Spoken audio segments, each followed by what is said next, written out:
Bapak Ibu Saudara sekalian, doa itu penting. Amin. Amin gitu ya. Kita semua pasti mengaminkan satu kalimat yang barangkali bukan cuma kita dengar dan kita tahu itu benar, tapi yang sudah diulang berkali-kali di dalam hidup kita. Buktinya kita setiap Kamis ada di ruangan ini dan berdoa karena kita merasa atau kita yakin atau kita cukup tahu bahwa doa itu penting. Baik secara teologis mungkin kita tahu alasan kenapa doa itu penting, atau secara praktis ada juga pemuda yang dulu pernah sharing ke saya kenapa suka datang di dalam persekutuan doa, bukan di tempat ini gitu ya. Dan pemuda itu bilang, karena kalau saya datang ke persekutuan doa, somehow bisa tenang. Ini praktis ya, bukan teologis. Kenapa kok bisa tenang? Ya enggak tahu, rasanya kayak nggak dikejar target bulanan di kantor. Jadi dia bisa datang ke PD dan ya sudah, cuma duduk menikmati. Bahkan dia dulu bilang, ini cabang lain ya, khotbahnya ya biasa aja gitu ya. Ini juga biasa aja. Khotbahnya biasa aja, musiknya juga kalau PD itu kan nggak seniat hari Minggu ya, yang sampai dengan ensemble dan lain sebagainya. Nggak ada lah, biasa aja doa itu. Tapi tenang, ini praktis Bapak Ibu sekalian. Nah, kita punya banyak macam alasan untuk mengaminkan, dan entah seberapa amin doa itu penting di dalam benak Anda dan saya pada malam ini. Saya punya keponakan yang umur 4 tahun dan dia juga mengaminkan doa itu penting. Jadi dia kalau tiap mau makan, makanan sudah di meja, dan kadang-kadang kalau diberikan tugas untuk mengawasi dia makan, maka saya pengen semua cepat beres kan. Jadi saya kasih di sendok yang agak menggunung supaya cepat habis dan lain sebagainya. Tapi satu kali dia mau saya paksa masuk satu sendok itu dan dia bilang, "Uncle belum doa. Kalau belum doa enggak boleh makan." Nah, ini penting, Saudara. Penting buat anak ini. Dan setiap malam dia kalau mau tidur, baru boleh tidur kalau sudah doa sama papa atau mamanya gitu. Atau kadang-kadang papa mamanya pergi ya sama omanya dan lain sebagainya. Doa itu penting bagi anak ini, Bapak Ibu sekalian. Ya, kita semua punya alasan kenapa doa itu penting bagi Anda dan saya, apapun alasannya. Apalagi ketika kita bisa disebut sebagai seasoned Christian, orang Kristen yang sudah season, yang sudah senior, mateng gitu ya. Season reform, orang reform yang sudah teruji. Kita harusnya punya makin banyak alasan untuk mengaminkan doa lebih dari anak umur 4 tahun atau lebih dari orang-orang Kristen yang baru bertobat misalnya. Kita bisa makin banyak mendapatkan amin dan alasan untuk mengaminkan doa itu penting seiring kita berjalan bersama dengan Tuhan. Dan salah satu aspek yang seharusnya makin membuat kita amin terhadap doa adalah aspek ini. Aspek bahwa kita itu yakin doa kita didengar oleh Tuhan. Nah, ini satu hal yang penting ya. Kalau Tuhan tidak dengar doa kita, lantas kenapa kita berdoa? Kalau Tuhan tidak mau dengar doa kita, ya kita nggak perlu doa. Kita sebagai orang Kristen yang mengaminkan doa, salah satu aspek yang harusnya mendorong kita adalah kita yakin Tuhan itu mendengarkan doa kita. Hanya pernah nggak Bapak Ibu sekalian Anda bertanya dan menggumulkan hal ini, seberapa yakin kita bahwa Tuhan itu pasti, saya garisi kata bawah ini ya, pasti dengar doa-doa kita itu. Mungkin nggak ya dia bosan dengan doa kita yang itu-itu aja? Kalau tadi anak muda yang saya ceritakan bilang persekutuan doa itu ya biasa aja, nggak semenarik PA, nggak semenarik seminar, nggak sebagus hari Minggu punya ibadah, biasa aja. Mungkin kayak ya Tuhan itu bosan dengan doa-doa kita yang biasa juga di dalam persekutuan doa. Atau mungkinkah kalimat-kalimat permohonan kita kepada Tuhan itu terdengar seperti bunyi radio di mobil yang kita cuma dengar sekedar supaya kita nggak ngantuk di perjalanan. Yang doa kepada Tuhan tentu banyak ya. Kalau Anda nonton film Bruce Almighty gitu, orang ini dikasih kekuatannya Tuhan, dia bisa kabulkan doa. Dan kemudian doa itu masuk terus ke lemari di rumahnya sampai penuh semua, atau laptopnya sampai emailnya itu nggak bisa dibaca satu-satu gitu ya. Ya mungkin nggak ya doa kita itu seperti itu di telinga Tuhan. Maka saya kalau membayangkan gini adalah satu hal yang borderline kurang ajar gitu ya. Tapi kita boleh loh berimajinasi seperti ini. We cannot help it kok. Kita nggak bisa mencegah diri kita untuk di dalam keterbatasan dan kelemahan kita membayangkan apakah doa kita itu membuat Tuhan itu kesal barangkali karena saking cerewetnya kita, atau doa yang itu-itu saja, atau doa yang setengah hati, atau doa sambil ngantuk, dan lain sebagainya Bapak Ibu. Nah, satu hal yang sebetulnya diberikan kepada kita ya oleh Alkitab itu adalah satu hal ini Bapak Ibu sekalian, bahwa tidak salah ketika orang Kristen itu mempertanyakan Tuhan selama dia mempertanyakan Tuhan kepada Tuhan. Nah, ini muncul dari misalnya Kidung Agung, Kitab Ayub, ya kitab-kitab hikmat, itu orang yang punya sejuta pertanyaan tentang Tuhan. Tapi yang membedakan mereka dari orang yang tidak kenal Tuhan adalah ketika Ayub itu bergumul, bahkan dia penuh dengan curiga, dia bawa itu tetap kepada Tuhan.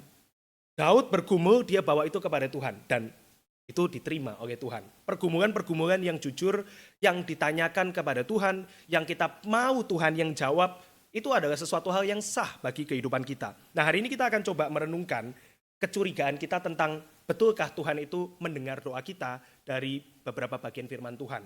Saya bagi ini ke dalam 3 poin, ada tentunya lebih banyak dari 3, tapi kita akan coba bahas 3 poin yang mungkin membuat kita ragu apakah doa kita didengar oleh Tuhan. Yang pertama, Bapak Ibu sekalian, adalah keraguan yang berkaitan dengan jarak antara Tuhan dan kita. Saudara pernah membayangkan ya, Tuhan itu adalah pencipta dari seluruh alam semesta, kita cuma ciptaan. Seberapa mulianya kita cuma butiran debu dibandingkan dengan Allah yang jauh lebih besar. Dan keraguan mengenai jarak ini bisa memenuhi kehidupan kita, Bapak Ibu sekalian. Betul nggak ya? Kita yang kecil, yang tidak berguna, yang penuh dengan cacat, di dalam dosa kita punya banyak kelemahan. Itu Tuhan yang sempurna, kudus, tidak terbatas, mau dengar teriakan kita. Satu orang bikin satu video, mungkin pernah Anda lihat di Instagram atau YouTube dan lain sebagainya gitu ya. Dalam laut yang gelap itu ada dewa luar biasa besar. Dewa ini menggambarkan kekuatan tidak terbatas. Lalu kemudian orang ini bikin video gitu ya. Kok bisa kita itu, ini orang ateis ya, gak bisa lihat dewa yang besar. Terus dia bilang, kamu bayangkan semut. Semut kecil kumpul di rumahmu. Kamu lihat semut itu berarti nggak? Rasanya nggak berarti. Semut 5 muncul, kalau saya pasti injek. Gitu. Nggak pakai pikir panjang, injek aja di semut 5 gitu. Ada juga orang yang sangat hygiene, selalu langsung disemprot baygon di sekitarnya supaya semutnya nggak balik lagi dan whatever gitu ya. Ya itu dewa kepada kamu. Kamu kenapa nggak bisa lihat dewa? Ya karena gue kayak semut ngumpul, dia juga nggak tertarik sama gue. Gue cuman barang tidak berguna atau life forms, makhluk hidup yang jauh lebih rendah dibandingkan dia. Wah, kalau Tuhan seperti ini kan betapa mengerikan ya. Kita kumpul ini kayak semut lagi kumpul aja gitu. Terus Tuhan, doanya apa sih? Wah, doanya itu lagi, bosan dengernya, diinjek gitu. Ini kan jahat sekali gitu. Tapi orang ateis menjelaskan begitu. Kenapa kamu nggak bisa lihat? Ya memang karena kita, jadi poinnya dia adalah nggak perlu doa. Karena dia kalau ada juga nggak akan peduli. Ini kan orang ateis punya pikiran, saudara ya. Tapi bagaimana dengan kita ya? Kita ini kan mengakui, kita ini ciptaan yang jauh lebih rendah dibandingkan Tuhan. Bukan cuma rendah, di dalam semua keterbatasan kita juga ada cacatnya di dalam dosa kita. Nah itu kita bilang, kita jatuh di dalam dosa, kita mau melakukan yang baik, Roma 7 bilang kita melakukan yang jahat, kita mau melakukan sesuatu yang mulia, yang keluar dari perbendaharaan kita adalah yang cacat, dan lain sebagainya. Saudara. Betulkah Tuhan itu mendengar doa kita, hai kamu yang jaraknya jauh dari dia? Nah, kita menjawab keraguan ini dengan menarik ya, ada banyak bagian Alkitab, tapi coba kita lihat Kejadian 18. Saya rasa mungkin Pendeta Agudin sudah khotbah ini ya di Geraha, tapi coba kita lihat lagi Kejadian pasal 18, kita coba baca ayat 16 sampai 21 ya. Kejadian 18 ayat 16 sampai 21, saudara jangan lihat dulu yang di slide ya, itu nanti kesimpulan-kesimpulannya, kita baca dulu ya, ayat 16 sampai 21 secara bergantian. Ayat 16, lalu berangkatlah orang-orang itu dari situ, ini orang-orang ini adalah malaikat yang bersama dengan Tuhan ya, bertiga datang dan memandang ke arah Sodom dan Abraham berjalan bersama-sama dengan mereka untuk mengantarkan mereka. Ayat 17, berpikirlah Tuhan, apakah aku akan menyembunyikan kepada Abraham apa yang hendak kulakukan ini?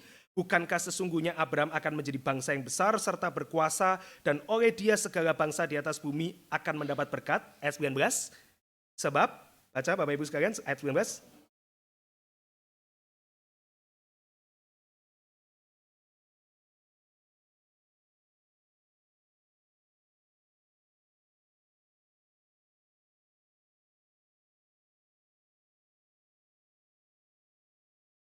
sesudah itu berfirmanlah Tuhan, sesungguhnya banyak keluh kesah orang tentang Sodom dan Gomora dan sesungguhnya sangat berat dosanya. Ayat 21.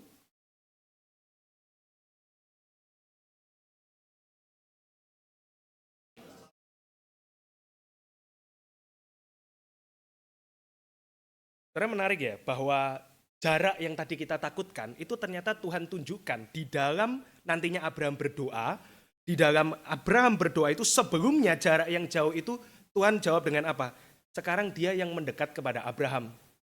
Tuhan datang kepada Abraham, mendekat lebih dulu kepada Abraham, dan bahkan dia menceritakan di dalam ayat Ayat berapa itu? Ayat 17, berpikirlah Tuhan, apakah aku akan menyembunyikan kepada Abraham apa yang hendak kulakukan? Dia menjembatani yang jauh tadi dengan sekarang Tuhan sendiri. Bukan hanya dia datang kepada Abraham, tapi kemudian dia berbicara di antara kita, bilang ini the council of Godhead gitu ya, Allah. Dia berkata, apakah kita akan menyembunyikan kepada Abraham apa yang hendak kulakukan? Dan kemudian tidak disembunyikan kan ya, dia memberitakan kepada Abraham sehingga Abraham tahu, oh ada rencana Tuhan untuk menghancurkan Sodom dan Gomora. Kemudian Abraham punya bahan doa. Jadi doa Bapak Ibu sekalian, yang tadinya kita takutkan apakah Tuhan itu jauh dari kita, mau dengar doa kita, kita yang ciptaan yang jauh lebih rendah. Dalam bagian ini Tuhan menunjukkan dia bukan hanya mendekat, dia ceritakan rencananya kepada Abraham supaya Abraham bisa berdoa. Dan di dalam ayat-ayat selanjutnya, 22-23, bukan hanya Tuhan itu sudah mendekat dan menceritakan, dia tinggal di hadapan Abraham, sehingga Abraham bisa mendekat kepada dia untuk menaikkan doanya. Jaraknya jauh, ya jauh sekali. Tapi di dalam bagian ini kita melihat dia mendekat, dia menceritakan, bahkan dia stay di situ, ayat 22-23. Lalu berpaling orang-orang itu dari situ dan berjalan ke Sodom, tetapi Abraham masih tetap berdiri di hadapan Tuhan. Abraham datang mendekat dan berkata, kalau nanti Anda lihat ayat 33, doa Abraham itu dari mana kita tahu waktu doanya selesai? Karena ayat 33 catat, ayat 33 catat Tuhan meninggalkan Abraham. Jadi doa itu, Tuhan mendekat, dia kasih tahu bahan doa, yaitu firman. Kemudian dia stay di sana, Abraham berdoa, terus doa terus, yang 50, 30 dan lain sebagainya itu, sampai selesai span waktu doanya, baru kemudian Tuhan meninggalkan Abraham. Doa is sesuatu yang jauh tadi, sekarang diseberangkan dengan Allah yang datang. Apakah Abraham yang diberikan kesempatan dekat kepada Allah berubah menjadi divine, jadi ilahi levelnya sekarang juga jadi sama sederajat dengan Allah? Tidak. Dari kalimat-kalimat Abraham, dia menunjukkan bahwa memang jaraknya itu jauh. Oh, aku yang adalah debu, aku yang adalah manusia yang berdosa, aku yang adalah ciptaan yang jauh lebih kecil. Tapi Tuhan yang terus mengizinkan jarak jauh itu diseberangkan menjadi dekat ketika dia hadir di sana. Satu hal yang menarik Bapak Ibu sekalian, karena doa kita di dalam hari ini kita mengatakan kita berdoa kepada Allah, nanti kita bahas, kita berdoa kepada Allah di dalam nama Yesus Kristus kepada Bapa, di dalam nama Yesus, itu bibitnya sudah ada dari Kejadian 18. Karena yang di hadapan Abraham kita cukup percaya begitu ya, di dalam penafsiran ya adalah pribadi kedua. Ya Allah yang bisa dijumpai oleh manusia, itu adalah yang kepadanya Abraham berdoa. Nah, berarti hari ini sama ya, kita juga berdoa jaraknya jauh, kita manusia yang jauh lebih kecil, kita juga punya segala keterbatasan, tapi Tuhan mendekat. Tuhan mendekat dan dia kasih bahan untuk kita berdoa, yaitu firman. Dan dia mengizinkan kita terus berdoa selama dia itu ada di hadapan kita, which is symbolically ya setiap saat. Karena Tuhan tidak pernah meninggalkan kita kan ya, dengan Roh Kudus yang ada bersama dengan kita, diam di dalam kita. Saudara, satu ayat yang menarik di dalam Ulangan 4 ayat 7, Anda boleh lihat di dalam bahasa Inggris ya. For what great nation is there that has a God so near to it as the Lord our God is to us whenever we call upon him. Ini satu ayat yang menarik ya. Bagaimana kamu bandingkan dengan bangsa-bangsa lain? Apakah ada bangsa yang punya Allah begitu dekat dengan mereka, seperti Allah kita, Yehova, Allah Israel, itu ada bersama dengan kita dan kita bisa panggil dia setiap. Jaraknya jauh, tetap jauh. Doa Abraham menunjukkan jarak itu jauh, tapi juga diseberangkan menjadi dekat. Keraguan yang kedua, Bapak Ibu sekalian, adalah keraguan tentang kebaikan Tuhan. Apakah dia itu cukup baik untuk mendengar doa kita? Tadi dia mendekat dari jauh, dia mendekat. Tapi yang kedua kita juga ragu apakah Tuhan itu juga cukup baik untuk mendengarkan doa kita. Nah, sebagian besar dari kita punya momen ketika kita berdoa dengan putus asa. Barangkali kita tahu orang lain juga berdoa di dalam keputusasaan dan kadang-kadang berdoa dengan tangisan, berdoa dengan tidak ada kata-kata yang bisa keluar lagi dan lain sebagainya, Bapak Ibu sekalian. Dan kemudian kita menjadi bingung apakah di dalam masa-masa demikian Tuhan akan mau mendengar doa kita. Bukan hanya masalah jarak lagi, oke, dia ada di depan kita, tapi apakah dia itu akan mendengarkan doa kita. Ada orang yang berkata di dalam masa yang sulit, maka orang itu kebingungan bagaimana dia harus memulai doa. Bagaimana harus memanggil Allah di dalam doa. Ada orang menggunakan berbagai istilah, Tuhan, Guru, Allah yang baik, pendengar, dan lain sebagainya. Itu karena desperate, Bapak Ibu sekalian, bingung mesti bagaimana lagi supaya Tuhan itu mendengarkan doa dan mau mendengarkan doa. Nah, orang-orang Puritan banyak yang menuliskan doa di dalam masa yang sulit, dan salah satu istilah yang mereka gunakan untuk memanggil Allah di dalam masa yang sulit adalah providence. Kita biasa menyebut providence, providensia, penyertaan atau pemeliharaan bukan sebagai istilah untuk panggil Tuhan, yaitu adalah kita yakin Tuhan memelihara, tetapi orang Puritan seringkali berdoa memanggil Allah sebagai the providence, sang pemelihara. Irenaeus, Bapak Ibu sekalian, seorang bapak gereja, dia mencatat pencipta alam semesta, Tuhan, menjalankan providensianya, pemeliharaannya atas segala sesuatu dan mengatur urusan dunia kita. Dalam bahasa asli, our worldly affairs, urusan-urusan dunia kita. Tentu urusan yang penting, belum tentu urusan yang besar, tapi dia mengatur segala affairs, urusan di dalam kehidupan kita, di dalam caranya yang ajaib. Dia adalah providence, dan orang Puritan suka panggil dia sebagai providence. Karena providensi, pemeliharaan adalah cara Tuhan mengatur seluruh ciptaannya secara berdaulat. Johannes Calvin menulis, dia menopang, dia memberi makan, dia merawat segala sesuatu yang dia ciptakan, bahkan sampai pada burung pipit yang terakhir dan yang terkecil, yang tidak ada yang kebetulan terjadi di dalam hidup burung pipit itu. Tuhan peduli, Tuhan memelihara, di dalam kedaulatannya ia senantiasa memberi dan mengatur yang terbaik bagi mereka yang menjadi miliknya. Kita bisa berdebat tiada henti tentang doktrin misalnya kedaulatan Allah, doktrin kesenangan orang reform. Kita bisa pakai doktrin God sovereignty sebagai palu di dalam kehidupan kita, tetapi tanpa doktrin providensia, doktrin kedaulatan itu sepenuhnya menjadi doktrin yang dingin.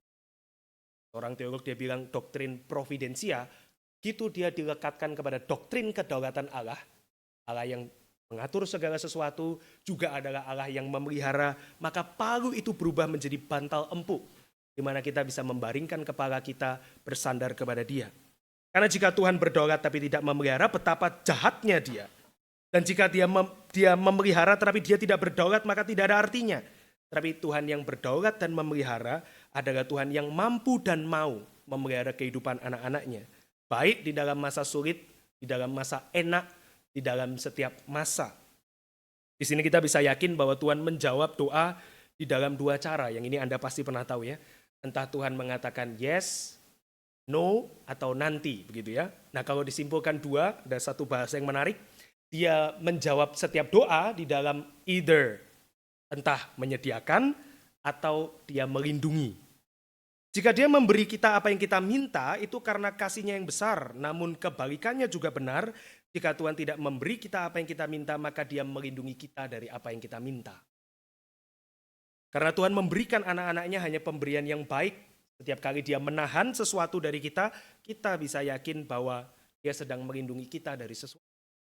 Entah yang mungkin kita minta itu akan menjauhkan kita dari dia, entah mungkin yang kita minta akan membuat kita kehilangan persandaran kita kepada dia, kita akan melihat hal yang lain, kita mungkin tidak tahu itu, tetapi Tuhan cuma either dia menyediakan atau dia melindungi kita. Ini esensi dari ayat yang mengatakan, masakan seorang ayah memberikan ular kepada anaknya yang minta roti. Tentu bukan harafiah ya, kita minta sesuatu, diberikan sesuatu yang harafiah, barangkali bukan itu maknanya. Barangkali maknanya adalah kamu bisa cukup yakin untuk bersandar bahwa Tuhan pasti kasih roti dan bukan ular. Tuhan pasti akan kasih pemeliharaan, roti itu memelihara tubuh dan bukan ular yang mencelakakan tubuh. Kadang-kadang Tuhan menahan sesuatu yang kita minta karena sesuatu itu memang buruk. Kadang-kadang dia menahan karena mungkin sesuatu itu akan membuat kita menjadi buruk. Kadang-kadang tidak Tuhan adalah untuk sementara waktu, di mana dia menyediakan bagi kita di dalam menunggu apa yang dia mau ajarkan, yang tidak bisa kita dapatkan kalau kita tidak menunggu. Seperti perempuan yang berdoa kepada hakim yang jahat itu ya, dia ada di sana, dia terus nudging, mengganggu hakim itu sampai hakim itu kabulkan. Dan cara baca perumpamaan ini bukan, oh Tuhan hakim yang jahat juga, yang sebetulnya tidak mau kabulkan. Bukan, kebalikannya, kamu punya hakim yang baik. Kamu bisa minta dan dia akan kabulkan jauh lebih baik daripada hakim yang buruk itu. Di dalam setiap permintaan doa yang dikabulkan, di dalam setiap tidak, yang menjawab doa kita adalah Allah yang memelihara sendiri. Charles Spurgeon, Bapak Ibu sekalian, dia mengatakan, Tuhan Tuhan dari orang Kristen, ya orang Kristen itu percaya kepada Tuhan, di mana orang Kristen tidak dapat melacaknya. Orang Kristen itu percaya kepadanya di mana dia tidak dapat melacaknya. Apa maksudnya ini? Kamu bisa percaya kepada Tuhan meskipun kamu nggak bisa trace langkahnya mau kemana. Kita nggak tahu dia akan menuju kemana. Kita nggak punya map untuk locate Tuhan ada di mana. But you can still trust him. Kamu bisa tetap percaya kepada dia meskipun kamu nggak bisa melacak langkah kakinya itu. Ketika providensi Allah merawat kamu, kamu tidak perlu takut akan kehilangan atau sakit atau kematian. Bukan berarti orang Kristen tidak bisa sakit, kehilangan, atau mati. Tetapi yang dimaksudkan adalah apa yang menjadi esensi Matius 6 ayat 25-34. Khotbah Yesus tentang jangan khawatir. Esensinya adalah if God take care of your life, kalau Tuhan itu mengatur kehidupanmu itu sendiri, hal-hal di dalam hidup kamu percaya Tuhan pasti bisa atur juga. Lihatlah burung-burung yang tidak menabur tetapi yang mereka diberi makan, bunga bakung di padang yang tidak bekerja keras tapi yang didandani dengan indah melebihi Salomo. Dan kita, kata Yesus, jauh lebih berharga dari itu semua. Yang menarik adalah dikontraskan di dalam Matius, bangsa-bangsa lain itu mencari semua hal itu, tetapi Bapamu yang di surga tahu bahwa kamu butuh hal itu. Jadi gak perlu mencari, Tuhan tahu kita butuh. Dan ini bukan berarti kita nggak bisa berdoa untuk hal yang kita mau. Tuhan kasih ruang kita berdoa untuk apa yang kita mau, Bapak Ibu sekalian. Tapi Tuhan nggak pengen kita cuman di pungkuman gitu ya, kita cuman doa itu saja yang kita mau. Kita juga diinginkan untuk bertumbuh. Ya seperti anak yang berdoa kepada orang tuanya, dia bicara kepada orang tuanya, dia minta, dia menaikkan petisi, permintaan kepada orang tuanya, dan dia diberikan kesempatan dia minta apa saja kepada orang tuanya. Tapi Anda juga pengen anak Anda bertumbuh dan makin mengenal karaktermu sebagai orang tua. Dan meminta apa yang kamu juga mau, yang kamu inginkan, yang kamu mau, yang kamu tahu itu baik bagi anakmu. Keraguan yang ketiga dan yang terakhir adalah kita mungkin ragu. Bukan hanya tentang jarak atau tentang kebaikan, tetapi bagaimana cara kita berdoa dan apa yang mesti kita doakan. Does it matter? Apakah penting cara kita berdoa kepada Tuhan? Penting. Apakah penting apa yang kita naikkan kepada dia? Itu juga penting, Bapak Ibu sekalian. Nah, secara singkat kita tahu bahwa kita harus berdoa di dalam nama Yesus, karena disitulah Tuhan berjanji mendengar doa kita. Jadi, kalau Anda membayangkan ini secara doktrin ya, Anda berhadapan dengan seorang raja, maka Anda rakyat jelata yang rendah, kita manusia rendah, tidak bisa langsung berdoa kepada raja. Perlu ada yang membawa Anda ke istana, memperkenalkan Anda, menjamin Anda boleh bicara dengan bebas kepada raja itu.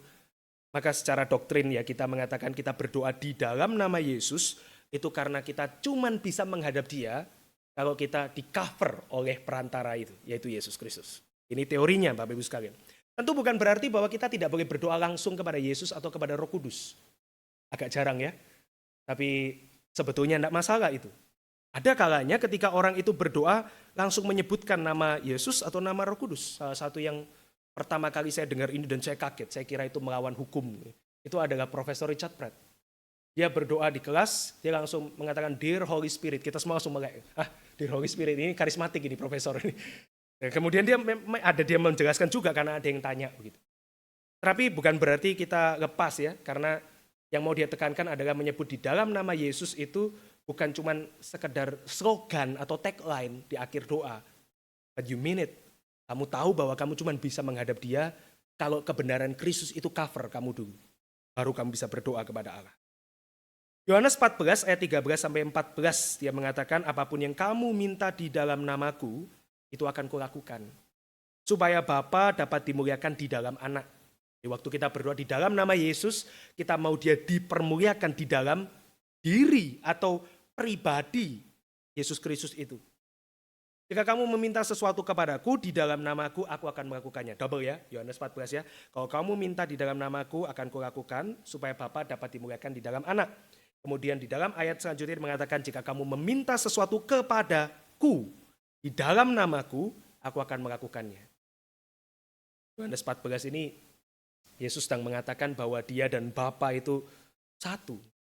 Ya dua pribadi yang berbeda, tetapi yang satu, yang bersama-sama dia itu mendengarkan doa kita. petisi anak-anaknya. Nah, kita dipanggil untuk memanggil Tuhan dengan panggilan yang sama seperti Yesus. Di dalam Roma 8, Galatia 4, kita dipanggil untuk berdoa dan meneriakkan bahkan doa yang sama, yaitu memanggil Dia sebagai Abba, Bapa. Saudara tahu Abba dan Bapa itu sama. Satu Aramaik, yang satu diterjemahkan dari Greek. Di Indonesia kan orang bingung, akhirnya ditaruh Abba dan Bapa. Itu sebenarnya mengatakan Father, Father 2 kali. Tapi yang mau digambarkan di sana adalah betapa intimate-nya, betapa dalamnya itu. Sehingga mereka akhirnya tetap terjemahkan itu dibedain sedikit, Abba dan Bapa dari Aramaik dan Greek. Kenapa gak diterjemahkan Bapa-Bapa atau dalam bahasa Inggris Father-Father misalnya? Tidak ya, karena untuk menggambarkan memang so personal, itu kan bahasanya Yesus. Yesus bicara Aramaik. Sekarang kamu bisa berdoa di dalam kedekatan yang sama bagaimana Yesus berdoa kepada Bapanya. So intimate. Jadi bagaimana kita berdoa seperti anak kepada Bapanya di dalam nama Yesus, ya. Tetapi lebih dari itu secara spiritual yang dimaksudkan adalah kita berdoa in humility, kita berdoa in closeness, kedekatan, kita berdoa di dalam kehangatan, dan kita berdoa di dalam keberanian. Keberanian meminta di dalam nama Yesus tadi. Kemudian minta apa Bapak Ibu sekalian? Meminta apa? Meminta Dia melakukan apa yang ia janjikan di dalam dan melalui anaknya. Saya pernah menekankan ini Bapak Ibu sekalian, kita diminta untuk praying scripture. Dan praying scripture bukan berarti kita berdoa dengan membaca ayat. Itu mungkin ada praktik seperti itu, tapi tentu tidak semua ayat bisa seperti itu kan ya. Mungkin Mazmur bisa demikian, tidak semua bagian, tapi praying scripture adalah kita berdoa driven by the truth in scripture. Kita berdoa driven, digerakkan dari janji di dalam Alkitab. Kita berdoa digerakkan oleh Alkitab yang kita yakin benar itu. Ada beberapa hal konkret yang kita bisa doakan. Ini saya ambil juga dari beberapa teolog. Dia mengatakan Anda bisa berdoa ini secara konkret. You can pray for God to glorify Himself. Anda bisa berdoa supaya Tuhan memuliakan dirinya sendiri. Anda bisa berdoa untuk pengampunan. Anda bisa berdoa untuk mengenal Allah lebih baik. Anda bisa berdoa untuk wisdom, untuk hikmat. Bagaimana hidup bagi Allah. Anda bisa berdoa untuk kekuatan, untuk taat kepada perintah-perintah Allah. Anda bisa berdoa untuk pekabaran Injil. Anda bisa berdoa untuk keadilan. Anda bisa berdoa untuk kesucian. Anda bisa berdoa untuk Tuhan segera hadir di dalam dunia ini. Itu Anda bisa doakan. That is praying scripture. Jadi Bapak Ibu sekalian tentu masih banyak keraguan yang lain, tetapi kiranya perenungan singkat kita pada malam ini boleh menguatkan kita di dalam berdoa. Setiap keraguan yang kita miliki tentang doa, Tuhan sediakan jawabannya di dalam Alkitab, di dalam kebenaran kitab suci. Mari kita berdoa.